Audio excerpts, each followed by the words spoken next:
John Bush here with Catherine Bleish. We just recently went out to California to the Freedom Law School Conference, their 2011 conference, and Catherine was a speaker. She gave a great speech about how the police state has affected her life personally and what we can do to stand up against it. And wouldn't you know it, we both had an encounter with the police state on the way home. Of course, both of us have been active in the push against the TSA body scanners in recent months. Liberty Restoration Project, which Catherine founded. Tracy Ward, the executive director of that, she was one of the first people in the country to push back before the whole opt-out day.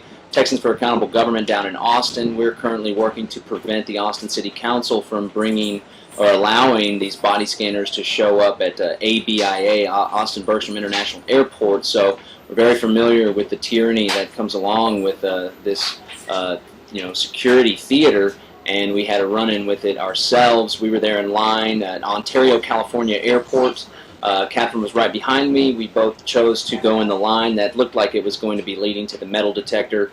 I made it through the metal detector, but unfortunately Catherine, who was apparently chosen at random, was asked to go through the body scanner, and I'm going to let her tell you her experience after that.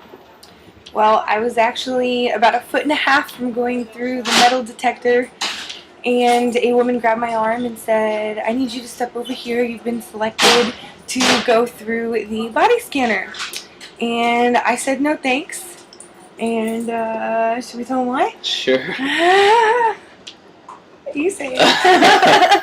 Well, we weren't planning on breaking the news in this particular manner, but I guess that's the life of a couple radicals, and we're proud to announce that Catherine is pregnant, and I'm the father, and because of this, and of course other reasons as well, our privacy and civil liberties and the health effects, but mainly now that she's pregnant, she's got a little creature down in her belly, and of course the radiation that these machines, even the TSA recommends that you don't do that. So naturally she refused the body scanner, and they instructed her that she would take the enhanced pat down. She refused that as well.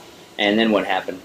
Well, I kept asking if there was somebody I could talk to. They passed me around from TSA agent to TSA agent, and nobody had an answer for me except do the enhanced pat down, which now requires hands inside your pants, which I am personally absolutely not comfortable with, or I had to go through the body scanner. Those were my only two options. And at first they told me that I couldn't have an opportunity to speak to John because he had been caught with something he wasn't supposed to have on an airplane. And so after talking to probably a dozen TSA agents, they just left me standing there in between the two lines, the body scanner line and the metal detector line. So I took out a piece of paper that John had printed for me that had the 4th Amendment to the U.S. Constitution. It had the privacy clause in the California Constitution, and it had the sexual assault laws from California printed out. And I read them to the TSA agents, and I turned around and I asked the crowd, I said, "Is there anybody here that's going to stand up for me? You know, I'm with child, I don't want to go through the body scanner, and I don't want to be violated. Will somebody please just stand up and say this is wrong?"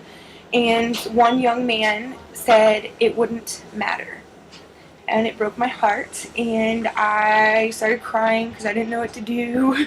And I sat down in the chair, and I just sat there, and the supervisor, the woman who had told me that John had been detained, it turns out another guy had been detained for having ammunition, she walked up and said, "Would you like to talk to a police officer?" And I said, "Well, sure, anybody who can help me get through here." So they brought over a police officer, and he asked what was going on, and I asked if we could, step somewhere else because I didn't want to, stand in front of all these people all emotional. So we went off to the side, and we had a really good conversation. It got a little heated at one moment where after we had discussed the fact that these body scanners were unconstitutional under California Constitution, he agreed with that, but he said that it would not be settled today, that he had no jurisdiction in the airport because it was federal property and federal jurisdiction, and the TSA had jurisdiction there, and he said I would have to take it to court, and that there was no way for me to settle it there.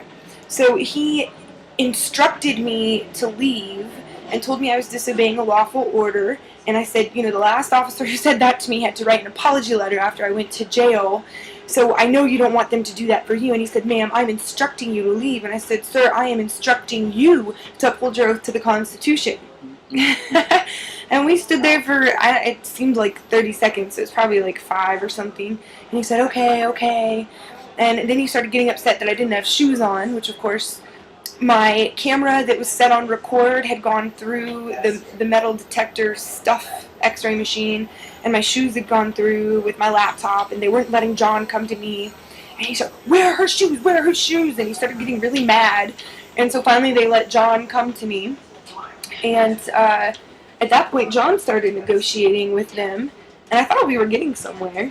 Yeah, we were asked to speak with the supervisor. We were already speaking with the supervisor. We asked to speak with the head of security at the airport. We think they pulled him from home because they kept on saying he'll be here in 5 minutes, he'll be here in 10 minutes, he'll be here in 5 minutes, he'll be here in 2 minutes. And he showed up, the head security guy. We were there. We said, look, we're reasonable people. We understand the Constitution. We believe this to be an unreasonable search, because we don't feel that the threat is what the Department of Homeland Security would have us believe for a multitude of reasons. So we tried to negotiate with this gentleman to see if we could go through with the pat-down, however, leave off the portion where they put the fingers through the pant line, and also leave off the portion where they go up the inner thigh. And he said that they go up the inner thigh till they hit the torso. And I informed him, well, you're going up the inner thigh, you're going to be hitting a woman's vagina. And unfortunately, and then we also demanded that I was able to record it. I informed him that, this may not be the case here with your TSA agents, but all across the country, there's just a report of $160,000 being stolen, a bunch of perverts, masturbation in back rooms, yada, yada, yada. So we insisted that we record it.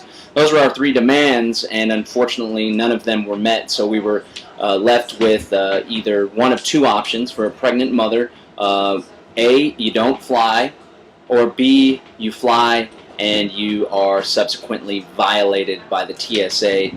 So as you can see from the train scenery going in the background, we decided to opt out of flying altogether, to stand firm for our constitutionally protected natural rights, and here we are on a 40-hour train trip. So we put out a call to the activist community that the train was going to be extra, a couple $100 extra. Additionally, Catherine was going to be missing a couple work opportunities, and we were going to have to be paying more money for the dog sitters that we had. So it was very inconvenient for us to have to go through with this, but we want to send a message that we're beginning to grow a community of activists, libertarians, freedom fighters all across the country. And when we stand up for our rights, while it may be difficult and inconvenient, we just want to thank the community, thank the activist community, because they stood up for us, and there was an outpour of support, and we managed to raise several $100s to help overcome the costs and the missed work that Catherine had so she can pay her rent. So we just want to send a big thank you to the activist community, to all of those who donated and all of those who showed their support. It is inconvenient, but it's by time that we all stand up for our rights. There's no amount of convenience that is worth subjugating yourself willingly and voluntarily to any type of tyranny that this government may throw at us. So we hope, while it is a pain in the butt and we didn't sleep very well at all last night on the train. We didn't have any blankets. We were so unprepared. Yeah, it's a 40-hour plane trip. We just want you to know that the inconvenience that we've gone through, we hope it's an inspiration to you guys to stand up for your rights as well, because the more and more that we stop willingly and voluntarily giving up our rights, the more free and prosperous this country and society will become. So again, we hate to break this big news about the child that we're going to be having in this particular fashion, but we felt we would be doing a disservice by not giving you the full story. So you can send your congratulations, and again, we want to thank you, and we look forward to growing as a community.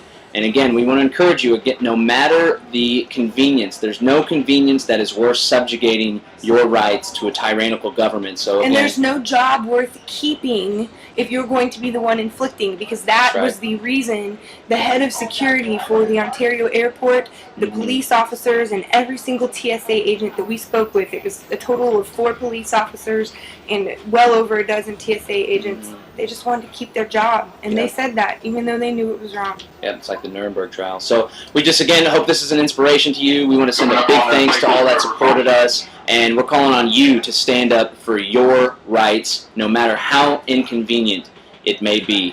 And here we are coming up on the Pecos River. So, Texas, sweet Texas, we love you. Keep Texas free. Get rid of the body scanners. We're going to keep on rocking.